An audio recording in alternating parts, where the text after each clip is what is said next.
आप देख रहे हैं नेटवर्क 33 राजकुमार के साथ।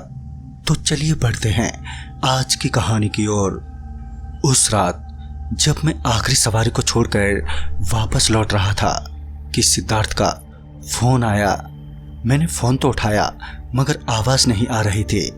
फिर काफी देर तक हेलो हेलो करने के बाद बात नहीं बनी तो मैंने टैक्सी रोकी और बाहर निकलकर दोबारा कॉल की। कॉल तो लग गया मगर जब बात हुई तो सिद्धार्थ ने कहा, मैंने तो कोई कॉल नहीं किया, ध्यान से देख, किसी और ने किया होगा। उसके कहने पर जब मैंने अपने कॉल लॉग में देखा तो वहां पर भी कोई रिसीव कॉल दिखाई नहीं दे रही थी। मैं ये देखकर थोड़ा हैरान तो हुआ, फिर ये सोचकर कि किसी तरह का ग्लिच होगा। अभी मैं वापस टैक्सी में बैठने के लिए मुड़ा ही था तो मैं ये देखकर हैरान हो गया कि मेरी टैक्सी में दो लोग बैठे हुए हैं। मैं टैक्सी का दरवाजा खोलते हुए उनसे बोला, आप दोनों टैक्सी में कैसे बैठ गए? चलिए उतरिए। मगर जहां मैं उन्हें टैक्सी से उतरने के लिए कह रहा था तो वहीं उनमें से एक मुझे देखकर मुस्कुराए जा रहा था और दूसरा अपने सिर को नीचे झुकाए कुछ बड़बड़ा रहा था। मैं अभी उन दोनों को पकड़कर टैक्सी से बाहर ही खींचने वाला था कि एक बार फिर मेरे फोन की रिंग बजी। फिर जब मैंने फोन उठाया तो उधर से एक अजीब सी आवाज सुनाई दी। ज्यादा कुछ तो समझ में नहीं आया सिवाय इसके कि वो किसी सिलोटी जगह का नाम ले रहा था, जिस वजह से मैं फोन काटते हुए बोला, भाई साहब मेरे कुछ समझ में नहीं आ रहा है, आप क्या बोल रहे हैं? इतना बोलकर मैंने फोन रख दिया और फिर जब मैं टैक्सी की तरफ पलटा तो देखा कि वो दोनों लोग टैक्सी से जा चुके हैं। उनके जाने के बाद मैंने लंबी गहरी सांस ली और अपनी टैक्सी स्टार्ट की और टैक्सी को लेकर वहां से निकल पड़ा। तकरीबन 15 मिनट बाद मुझे ऐसा लगा कि टैक्सी में किसी की बड़बड़ाने की धीमी धीमी आवाज आ रही है। मैंने एक नज़र टैक्सी की पिछली सीट पर डाली तो वहां पर कोई भी नहीं था।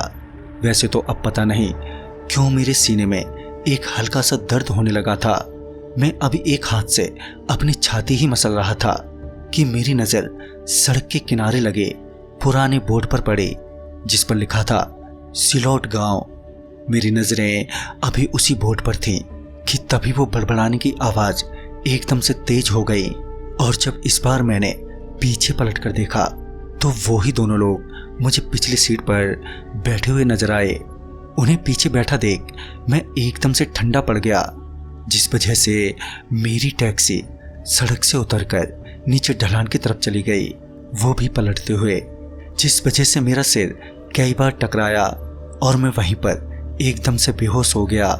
फिर जब मुझे कुछ देर के लिए होश आया तो मैं अभी अपनी टैक्सी में ही पड़ा हुआ था।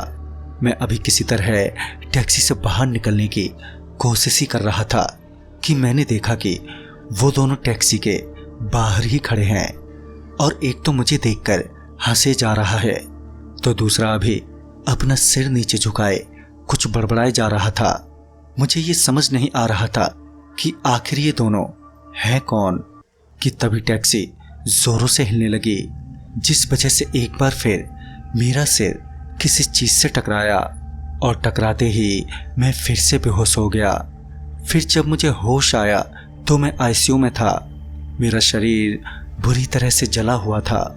बाद में पता चला कि मुझे वहां से गुजर रहे पीसीआर वालों ने अस्पताल में भर्ती किया था।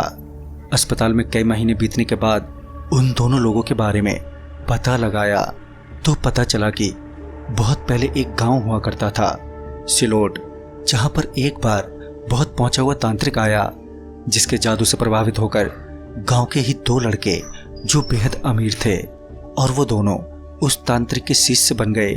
फिर अचानक ही वो दोनों लड़के गांव से गायब हो गए। तांत्रिक भी रातों रात कहीं गायब हो गया। फिर कुछ दिनों बाद गांव के एक घर से 3 जली हुई लाशें मिली, मगर वो लाश किसकी थी ये तो पता नहीं चला। मगर कुछ महीनों बाद ही गांव में हंसने और रोने की आवाजें आने लगी और वो आवाजें जो भी सुनता वो अपने आप को आग लगा लेता। ये मामला जब हद से ज्यादा बढ़ गया तो गांव वालों ने गांव ही खाली कर दिया। कहते हैं कि ये वही 2 लड़के हैं जो उस तांत्रिक के शिष्य बने थे, उनके साथ क्या हुआ, कहाँ गए वो, ये आज तक एक राज ही बना हुआ है। तो दोस्तों इस कहानी में बस इतना ही। तब तक के लिए बाय एंड टेक केयर।